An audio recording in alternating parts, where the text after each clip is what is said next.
T24 पर आप सभी का स्वागत है। हम आगरा के गांव इटौरा में हैं, जहां एक चित्रकार इस छोटे से मकान में रहते हैं और ये तस्वीरें तैयार करते हैं अपने हाथों से। ऐसी तस्वीरें जो अपने आप में खुद बोलती हैं।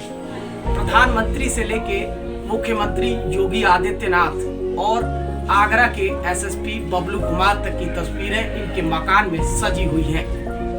लेकिन राजकुमार के पास रोजगार के अवसर कतई नहीं है। राजकुमार से जब हमने बातचीत की तो उनका साफ तौर पर कहना था कि रोजगार की दिक्कत उनके लिए बड़ी दिक्कत है, जिसकी वजह से राजकुमार आज इस पूरे मकान में आपको दिखाते हैं कि ये मकान देखिए, छोटा सा मकान है।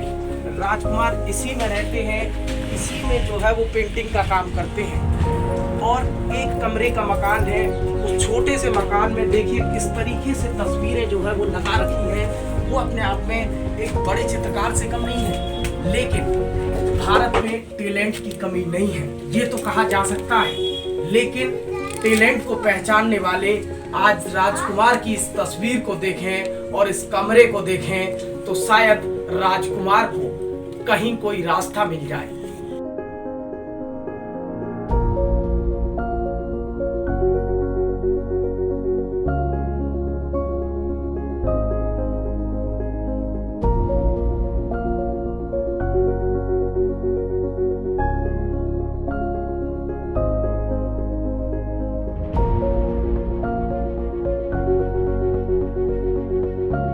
राजकुमार के साथ और इस खबर को दिखाने का उद्देश्य सिर्फ इतना है कि राजकुमार के इस हुनर को समझें और बारीकी से देखें कि आखिर राजकुमार किस तरीके से ये पेंटिंग का काम करते हैं। राजकुमार का ये पेंटिंग का पूरा स्टैंड है।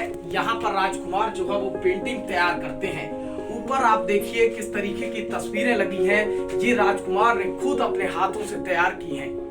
यूं तो टैलेंट की कमी नहीं है, हम यही कह रहे हैं। लेकिन राजकुमार कहते हैं कि जब से मशीन आई है तब से उनका रोजगार छिनता हुआ दिखाई देता है, क्योंकि पहले जो तस्वीरें लोग बनवाते थे वो हाथों से बनती थी, लेकिन आज मशीन से और प्रिंटर की मदद से पल भर में निकल जाती हैं। लेकिन राजकुमार की कड़ी मेहनत वाकई हमने आज गहराई से देखी है। इसलिए आप सभी को ये दिखाने का प्रयास कर रहे हैं कि राजकुमार के इस टैलेंट को आप भी पंख दीजिए और राजकुमार की इस हुनर को आप भी पहचानिए। ज्यादा से ज्यादा लोगों तक इस वीडियो को शेयर करिए। राजकुमार से भी बात करेंगे और इस पूरे मामले पर जब हम उनके घर पहुंचे तो वाकई घर की हालत बेहद खराब थी, ये नहीं कह सकते, लेकिन जीवन जीने के लिए एक मकान जो है वो उनका एक कमरे का था, उसमें सारी चीजें एक तरफ थी।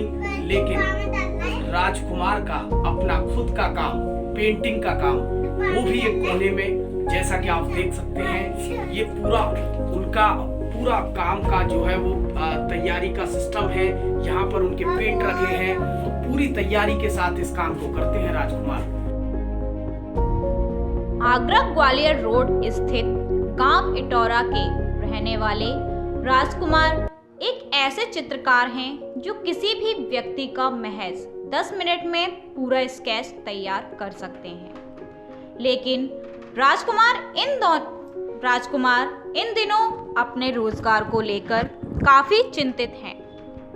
छोटे से मकान में रहने वाले राजकुमार चित्रकारी का बेहतर हुनर रखते हैं।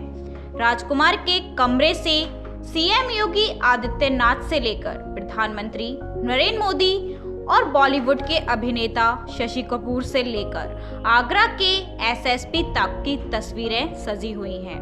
तस्वीरें ऐसी हैं कि मानो प्रिंटर की मदद से निकाली गई हैं। राजकुमार का कहना है कि कभी कभार राजकुमार को ऐसा लगता है कि अब पेंटिंग का काम छोड़ दें, लेकिन उनकी अंतरात्मा इस बात की गवाही नहीं देती है। राजकुमार की उम्मीद उन लोगों से जुड़ी है जो बखूबी इस कला के हुनर को समझ सकते हैं। राजकुमार ने हमारे कैमरे के सामने आकर लोगों से अपील की है कि उन्हें आगे बढ़ाएं और बेहतर करने का मौका दे देंगे। देखिए खास रिपोर्ट हमारे संवाददाता सोनवीर सिंह के साथ। आपने ये तस्वीर प्रधानमंत्री की हो, मुख्यमंत्री योगी आदित्यनाथ की हो, बाबा साहब अम्बेडकर की हो, वो इस तरीके से बनाई है, उसको कितना समय लगा आपको बनाने में? 1 से मतलब 10 दिन के करीब मतलब पेंटिंग में टाइम लग जाता है। इन तस्वीरों से आपको कुछ मिलना नहीं है, मैं भी समझ पा रहा हूँ, लेकिन आपने ये तस्वीर क्यों बनाई? मैं चाहता हूँ कि मतलब इनको अपने हाथों से एक गरीब स्थिति के हिसाब से मैं इन लोगों को देना चाहता हूँ कि वो भी मतलब मेरी कला को निखार सके, समझ सके इसके बारे में। तो राजकुमार, आप अपील करिए जो आपकी वीडियो देख रहे हैं लोगों से। मैं अपील करता हूँ कि मैं चाहता हूँ कि मुझे ग्रामीण क्षेत्र से निकालकर मुझे एक नया कोई मतलब मार्गदर्शन देना होना चाहिए, जिससे मुझे कुछ आगे मतलब मिले, आप बेहतर काम कर सकते हैं। तो राजकुमार ने साफ तौर पर कहा कि काम अच्छा है, छोड़ना भी नहीं चाहते, लेकिन छोड़ने के पीछे कारण हो सकता है क्योंकि लगातार बेरोजगारी से जूझ रहे हैं, परेशानी में है राजकुमार। इस वजह से शायद इस काम को छोड़ने की इच्छा तो कभी कभार जाहिर की है। जब ऑफ कैमरा हमने बात की तो उन्होंने ये बात भी स्वीकारी है कि हम काम छोड़ देंगे, लेकिन इनका मन कभी नहीं मान सकता। राजकुमार, क्या इस काम को आप अगर रोजगार नहीं मिलता, आगे भी ऐसे ही चलता रहा और स्थितियां खराब होती चली गई, तो क्या आप इस काम को फिर भी करोगे? मैं फिर भी जारी रखूंगा। क्यों छोड़ना, क्यों नहीं? कोई दूसरा काम क्यों नहीं कर लेते जब इसमें रोजगार नहीं है तो? रोजगार नहीं है तो मैं चाहता हूँ कि ये एक प्राकृतिक अंदर से दी हुई मतलब एक देन है, ये इसको मैं छोड़ना नहीं चाहता हूँ। शुरू से मैंने 15 साल से यही काम करता रहा हूँ, यही लास्ट तक करूँगा, चाहे मुझे इसमें प्रॉफिट हो या ना हो, मैं